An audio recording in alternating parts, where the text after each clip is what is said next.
Ci siamo avvicinati su molti punti, c'erano un po' di punti all'interno della bozza di convenzione su cui c'era bisogno ancora di discutere, ma soprattutto tematiche giuridiche. Infatti i legali sia del comune che nostri sono ancora rimasti qui a lavorare, ma credo che i punti da smarcare siano ancora veramente pochi. Tutto bene.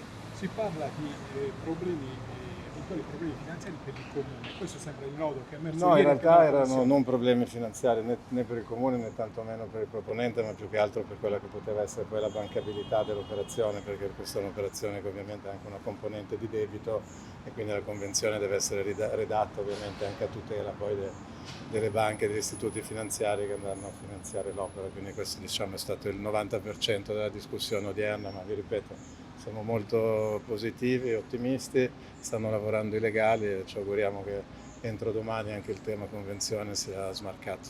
Quindi mantiene l'ottimismo sul rispetto dei tempi, Presidente? Lo sono da 10 anni, no? Mi vedi, sono qua con qualche cappello in meno, se non fossi ottimista non andrei più avanti. Presidente, ma sul discorso anche europei si è parlato di questo? A me interessa lo stadio per il Cagliari, grazie mille, arrivederci. Una riunione che riteniamo con la vice sindaca molto positiva, adesso cerchiamo di chiudere il cerchio nel più breve tempo possibile.